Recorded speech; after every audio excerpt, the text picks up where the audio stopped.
94 days with no hockey? Are you serious? It's been 94 days since the Vegas Golden Knights have raised the Stanley Cup. And big congratulations to former Edmonton Oiler Laurent Brossoit, who won his first championship.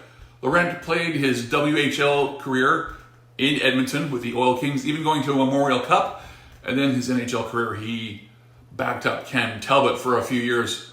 So LB has played a lot of hockey in Edmonton. So a big shout out to him and congratulations.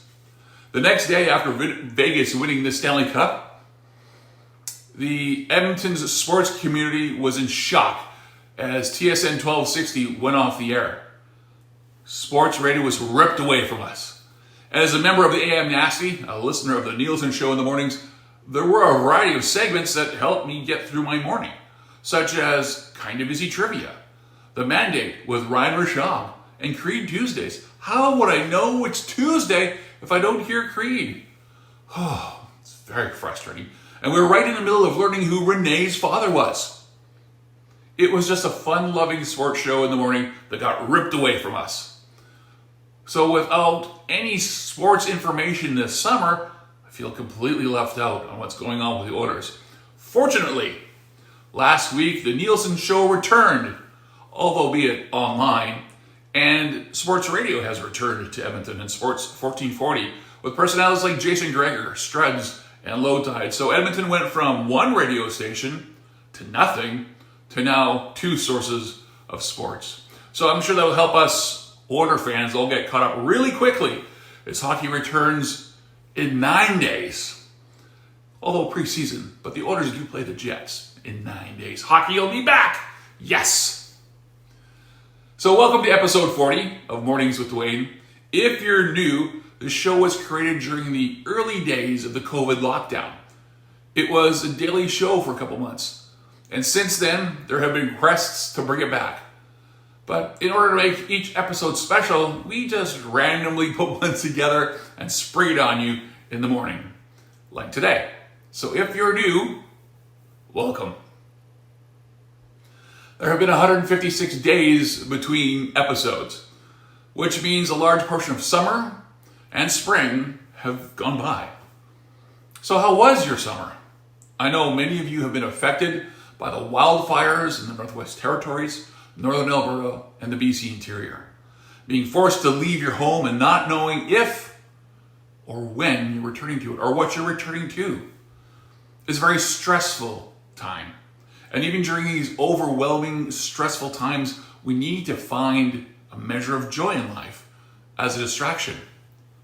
Did you manage to find something fun to do? Did you get out and do something fun? Something new? Perhaps just a lot of camping? Or perhaps you took up a new sport like pickleball? Or perhaps played some softball? Hiking? Paddleboarding? Just even going to a water park? There were a lot of things going on this summer, and it was hot. For myself, I attended the SAS Soldiers Golf Tournament in Beaumont in the early part of June. And it's great to see some old friends and familiar faces. I then later that month visited family in Lethbridge before swinging back to Edmonton to see some friends as well.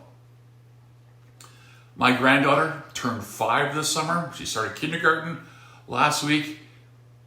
And they just grew up so fast, don't they? In July, I had a great time on the Building and Owner Manor Association BOMA boat cruise, which is a great networking event, and I had a lot of fun. Took some time to hang out with friends and backyard barbecues. Had brunch with friends from my hometown, which I haven't seen since 1986, and that was so great. Thanks for reaching out and setting that up, Rhonda. And speaking of hometown, a huge congratulations to my dear friend Kirsten and her new husband, Keith. Yeah, Kirsten got married, so congratulations to the Fredericksons. I also was at a golf tournament this summer in Victoria and Kamloops, and I was the host of a very popular game show called The Gateway Game. And that was a ton of fun. Let's take a look. I won the Gateway Game. I won the Gateway Game. Yeah. I won the Gateway Game. Woo! I was the winner of the Gateway Game. Yay! High five. Gateway. This past summer, Edmonton rapper Thug Shells released new music, including the hit Money. Why do I mention her? Well, she appeared in one of the very early episodes of Mornings with Duane in 2020. She was featured in a segment called I'll Make You Famous. Shortly after that, she was interviewed on CTV News. So her rise to success all started right here. With that in mind, last week I finally had the chance to see my brother from another mother, Harry Wojak, and the band Age of the Willing perform at the Starlight Room. Now, let's see if I can do it again. Do it twice. Harry, I'll make you famous. I'll make you famous.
That was The Age of the Willing. The album, Things I Miss, is available at Apple Music and Spotify.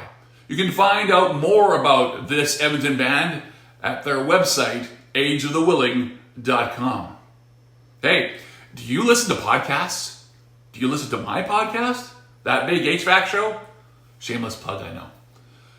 But I've been listening to Strike Force 5 lately, and it features Jimmy Fallon, Jimmy Kimmel, Stephen Colbert, Seth Meyers, and John Oliver. And they're raising money for their staff during the writer's strike. So if you like late night talk shows, it's amusing, funny, and uncensored. During episode 2 of this podcast gave me an idea for your assignment.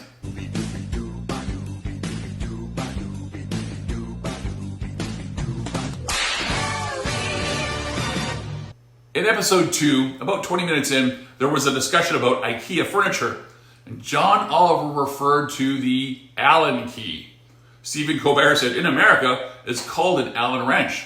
And then the hosts referred to these as people's names. Allen Key was a producer. Allen Wrench wrote a song. So your assignment is this. What object could be used as a name? Put that in the comments, and I ask that you keep your responses PG, please. I look forward to seeing what your creative minds come up with. Well, that's a wrap for episode 40. I apologize to our guest, Ryan Reynolds. Until our next episode, remember to always be a force for good. Pants? Who wears pants?